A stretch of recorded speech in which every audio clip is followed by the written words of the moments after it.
The KAI KF-21 Boramae is another symbol of South Korea's practical and realistic way in military projects. This combat jet is designed and developed to answer real combat requirements rather than futuristic and mesmerizing projections for future wars, giving it a great potential. Yet, speaking of great potential is also nothing but a futuristic and mesmerizing projection. As the weapon detective, we're now investigating the KF-21 by trying not to fall into the same trap.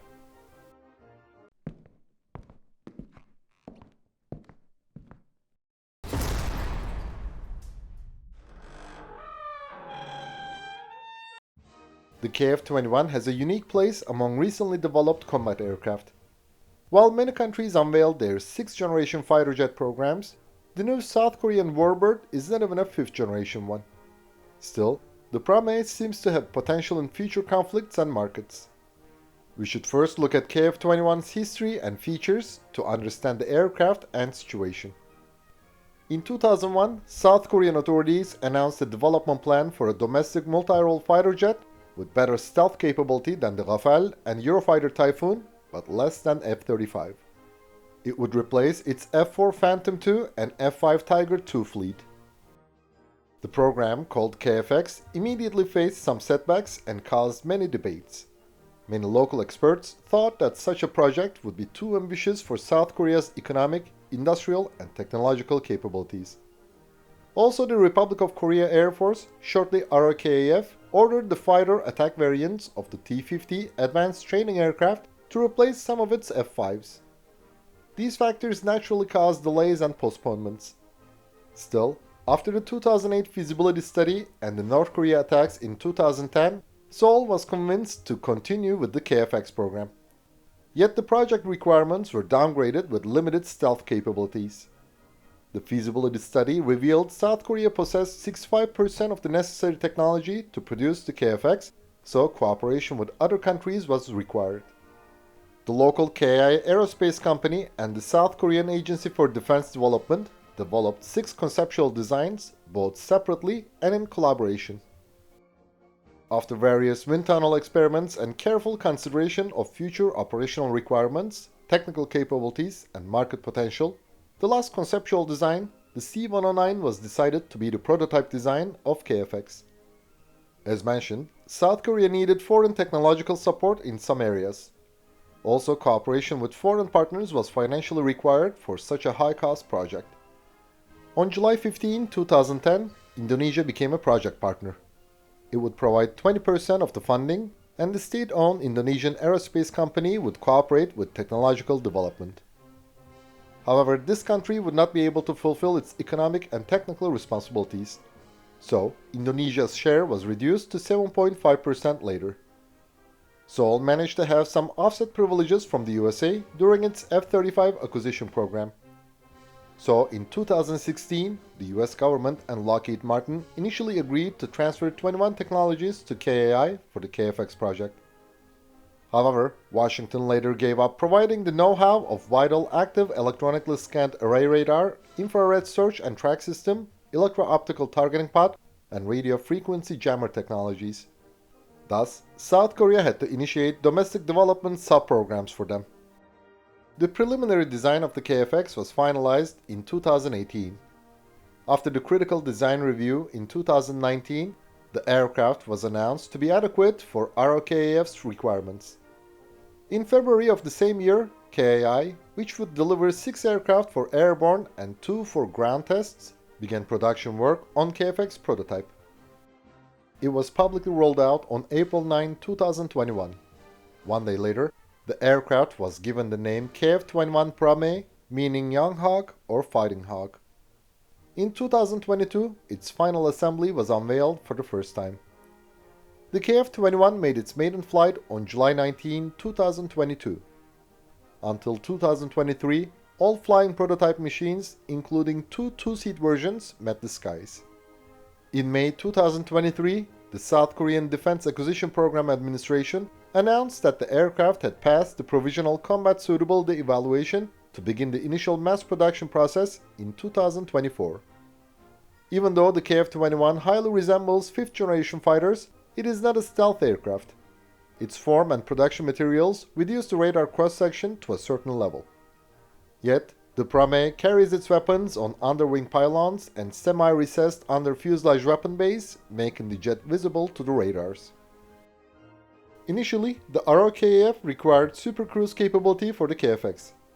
However, unlike many sources on the internet, no officials have mentioned the current KF-21 aircraft can break the sound barrier without using an afterburner. Since the Boramae's existing General Electric F414GE 400K turbofans manufactured under license by Hanwha Aerospace can produce 57.8 kN droid thrust for each, we may say that the jet does not have the supercruise capability.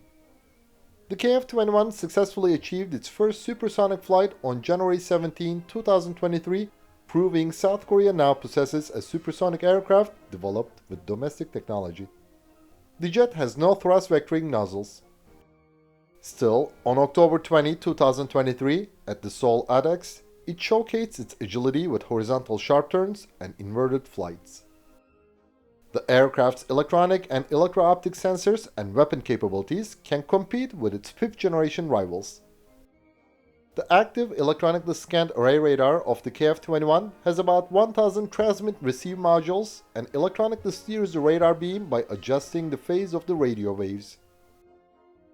The Boramae's infrared search and track sensor is developed based on Leonardo's Skyward.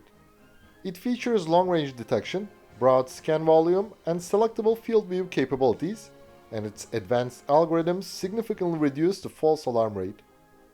The KF-21 will have the Elbit Systems-made terrain-following terrain avoidance system, enabling the aircraft to fly and navigate safely at low altitudes in poor visibility and weather conditions, and to operate undetected in enemy territory. The Boramae has been verified with the Meteor and Iris-T air-to-air missiles. Speaking of weapon capacity, the first 40 KF-21s delivered to the ROKF will be the Block 1 variant with interim capability limited to air-to-air duties. The following Block 2 Boramaes will have the air-to-ground engagement capability.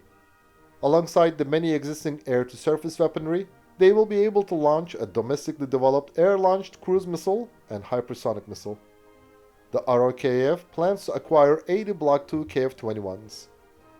The aircraft also has a two-seat KF-21B conversion version.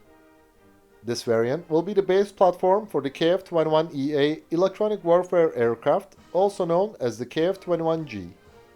The KF-21N is a proposed carrier-based model of the fighter. The enlarged KF-21EX will be a full stealth variant with a reduced radar cross-section and an internal weapons bay for weapons carriage. The development model will likely resemble that of FA-18EF, which evolved from the FA-18.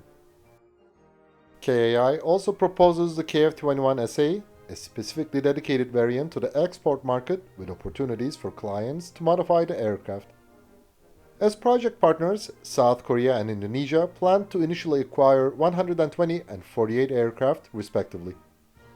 Currently, there are no signs to indicate that the ROKF will reduce the order number. However, due to budgetary problems, Indonesia may not follow through on its commitment. The KF-21 is attracting significant attention in the international market.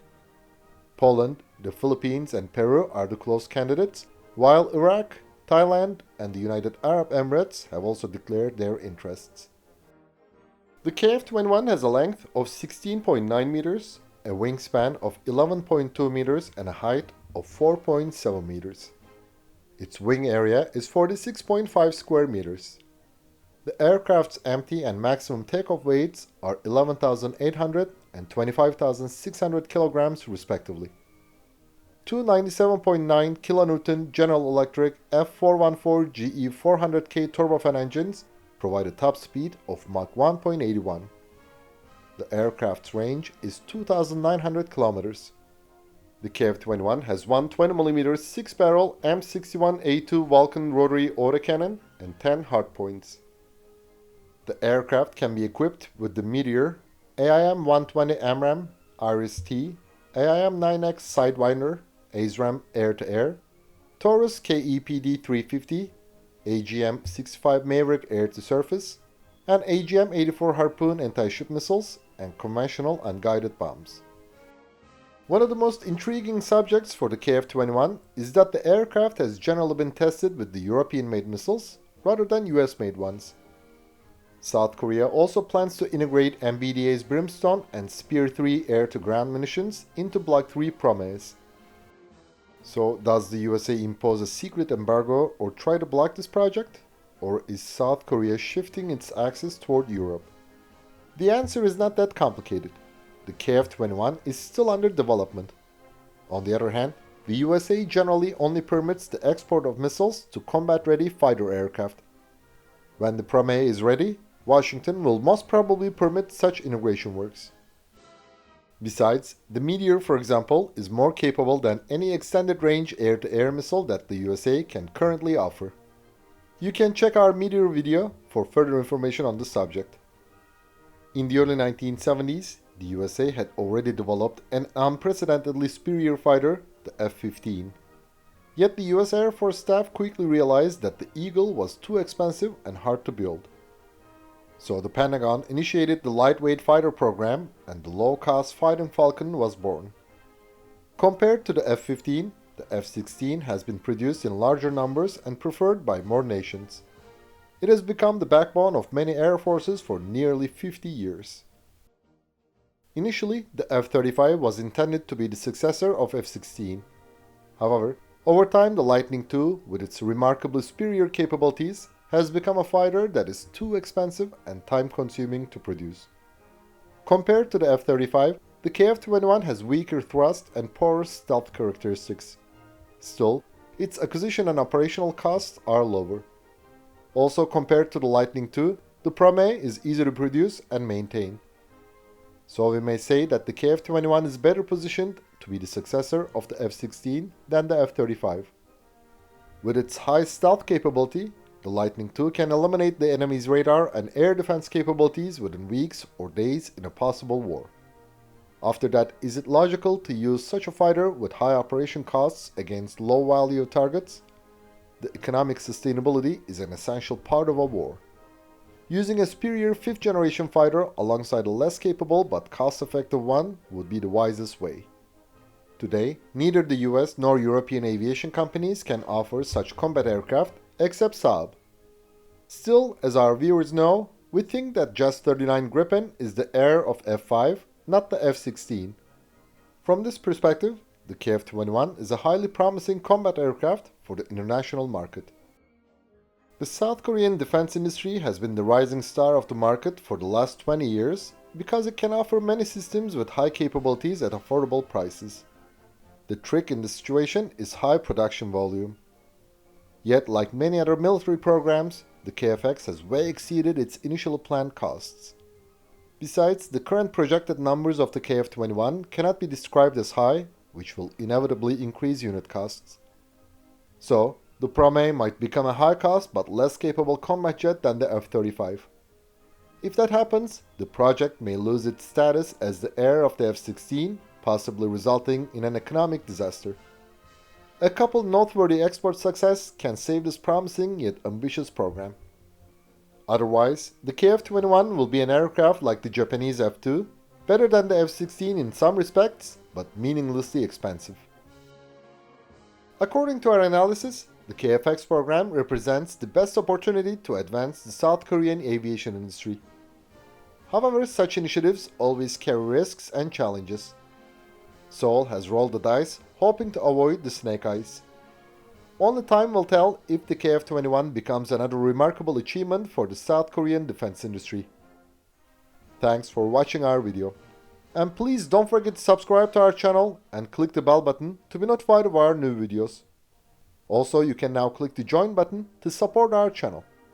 And as always, we would greatly appreciate all of your likes, comments and shares.